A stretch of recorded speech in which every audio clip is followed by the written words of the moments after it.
Monsieur le député maire, mesdames et messieurs les conseillers départementaux, mesdames et messieurs, monsieur le conseiller régional, mesdames et messieurs les élus, mesdames et messieurs en vos grades et qualités, je suis heureux d'être là. Je ferai un bilan très rapide de l'année 2015 en ce qui concerne le PETR et l'UXA. Si l'on se réfère à la philosophie d'un PETR et d'un pays, il a pour vocation de poser les bases d'un développement économique, écologique, social et culturel pour un territoire, en l'occurrence le territoire de l'UXA. Je vous félicite, vous avez réussi bien au-delà de l'exercice qui vous était imposé. Je ne reprendrai pas les propos de monsieur le député maire, ou plutôt j'en reprendrai certains en les accentuant. Oui, vous avez eu un très beau projet leader. Non seulement vous avez eu un très beau projet leader, mais je peux vous garantir qu'il a très largement attiré l'attention des décideurs régionaux par sa qualité et qu'il a conduit à ce que vous soyez immédiatement retenu au prix de quelques ajustements mineurs à effectuer. Sur le plan culturel, vous avez ce beau festival Musique en 2 mois, et il y a encore bien d'autres potentialités à développer en prenant appui sur la richesse culturelle de notre arrondissement. Je pense par exemple à ces auteurs célèbres. J'ai eu l'occasion de me rendre à la Féat Mignon, Madame le maire, dans ce musée, avec les beaux projets, avec l'ensemble des musées dont vous disposez. J'ai également eu l'occasion de travailler avec la présidente de la communauté de communes de la région de Château-Thierry sur le projet de la maison Paul et Camille Claudel. Il y a de beaux projets dans le sud, dans le nord, qui permettent de rapprocher la culture de nos enfants et des plus âgés et de faire en sorte que la culture ne soit pas simplement réservée à une élite qui résiderait dans des grandes villes. C'est un exercice essentiel pour garantir l'égalité de tous. C'est un exercice qui, à mon sens, relève de notre périmètre supra-intercommunalité et qui doit pouvoir être porté par une structure de ce type. Je citerai très rapidement également la sélection de ce territoire au titre du projet Territoire à énergie positive qui a bénéficié et qui continuera à bénéficier à bien des structures. Plusieurs intercommunalités en ont bénéficié, bon nombre de projets en bénéficieront. Le challenge a été relevé pour les 500 000 € du premier niveau d'intervention financier. J'ai totalement confiance en la capacité des équipes et des élus de l'UXA à aller jusqu'au bout et à obtenir l'enveloppe complémentaire qui permettra d'aller jusqu'à 2 millions d'euros. Il y a donc encore de beaux projets à conduire. Et pour 2016 Pour 2016, il est important, tout d'abord, de rappeler l'actualité à laquelle nous sommes tous confrontés. Cette actualité de l'intercommunalité. Je ne serai pas long, ça a été évoqué à de multiples reprises, lors des vœux et lors de nombreuses réunions avec l'ensemble des élus.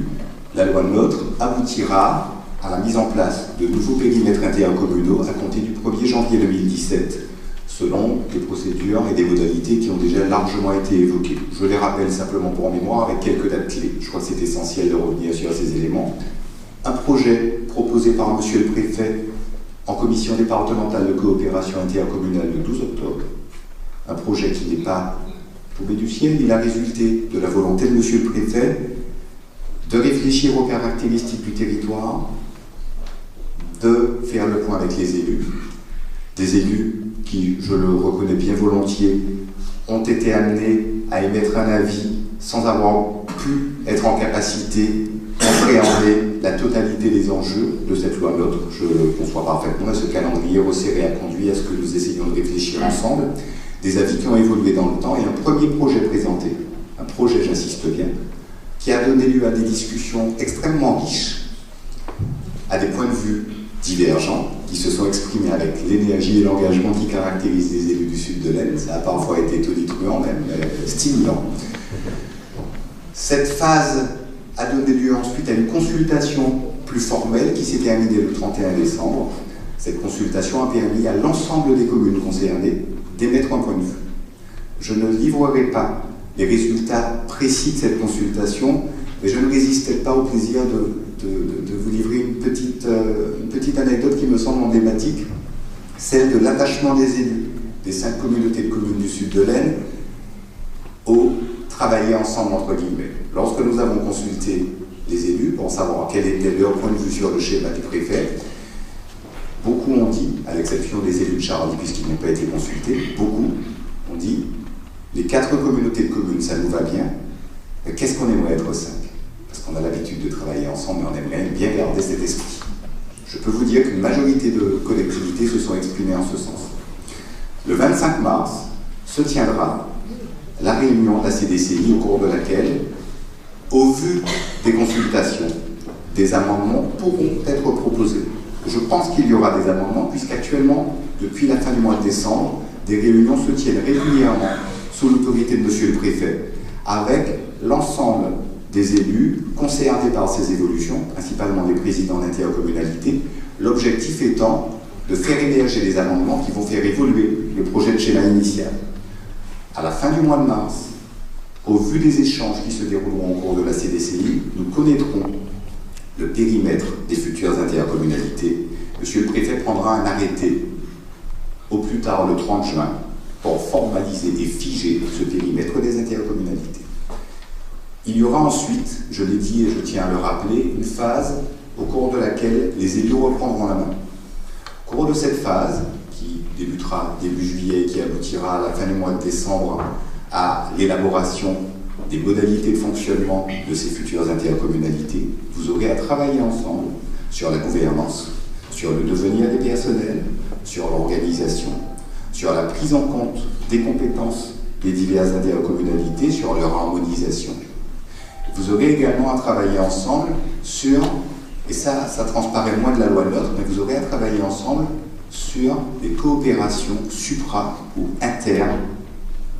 intercommunalités.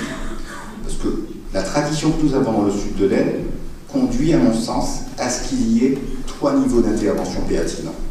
Un niveau dont j'ai affirmé à de multiples reprises à quel point je trouvais qu'il était important et essentiel, c'est le niveau communal, un niveau de proximité qui permet aux maires, au contact des populations, dans le contexte de repli sur soi et de fragilité sociale que nous connaissons, qui permet aux maires d'être des maillons essentiels et de porter un certain nombre de projets. Je cite souvent de manière un peu caricaturale presque, mais j'y tiens, mon projet d'équipement multisport ou de salle associative qui permet que, plutôt que d'avoir des jeunes qui soient sur leur ordinateur en train de discuter avec des gens situés à l'autre bout du monde dont les intentions ne sont pas toujours les meilleures, je ne m'étendrai pas davantage, il faut peut-être mieux les mettre avec un ballon de basket ou un ballon de football sur un terrain, à s'amuser, à chahuter.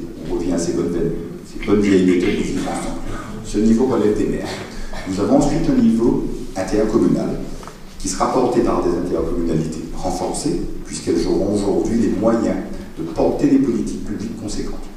En matière de développement économique, bien évidemment, en matière de nouvelles compétences qu'elles prendront progressivement, la compétence GEMAPI en 2018, la compétence eau et assainissement en 2020, plus des compétences qui seront ensuite l'occasion pour ces intercommunalités d'être en capacité de porter et de financer des projets au service des populations des différentes communes qui composent ces intercommunalités.